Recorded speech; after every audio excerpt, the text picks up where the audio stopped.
Joining me now, Senator Claire McCaskill, Democrat of Missouri. Senator, I'm sorry for using some of that time with the most insane, unconstitutional thing ever to pass through one of the bodies of Congress, but you know I get carried away sometimes. Yeah, sometimes, but sometimes the situations here demand it. Senator, the fight has been frustrating for everyone, including me. As you can see, we're down to what Harry Reid says are just these policy issues, these 50 or 60 that have been put into these bills by House Republicans. Do you see any way through this?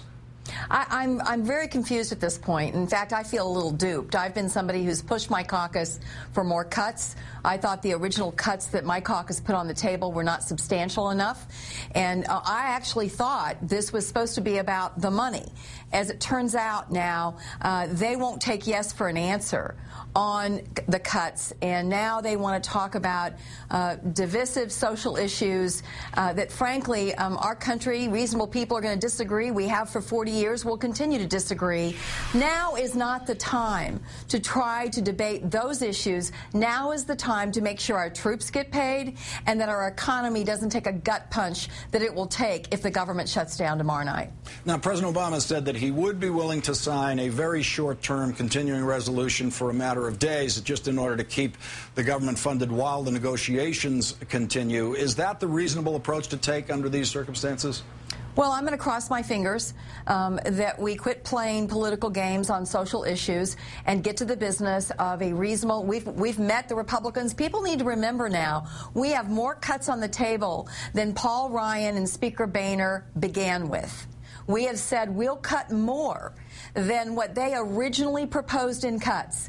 And if they will not allow us to meet them 3/4 of the way there and call it a day tonight, then I'm hopeful that tomorrow we'll get a clean CR that we can pass that will either give us more time or at a minimum get our troops funded without doing social policy and without arguing about Gitmo and all the other junk they stuck in the CR they sent down to us today. Senator, what are the private feelings you're picking up from Republican senators as they watch what the House of Representatives is doing? I've heard Senator Coburn say that he thinks that the House of Representatives should just go along with the cut package as negotiated and fight those other issues later, for example. He's been willing to say that publicly. I imagine that there are many Republican senators who are frustrated with what they're seeing the Republicans in the House do.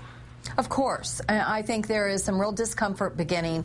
You can tell by who comes to the floor and how defensive they sound. I think they understand that the American people realize that we have compromised. We have come up with real cuts. Unlike where we began, we are with real cuts now. And here's the other thing, Lawrence. You know, Paul Ryan laid out a budget this week that was startling in many ways.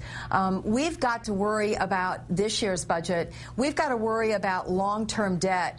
We need to quit fiddling around with the next 5 months of this year's funding.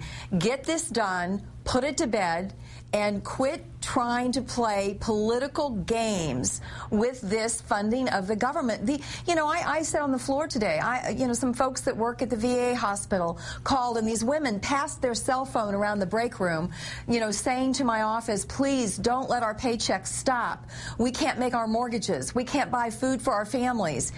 This is a crisis for many families out there, and I don't think that some of our friends down the hall understand that at this point.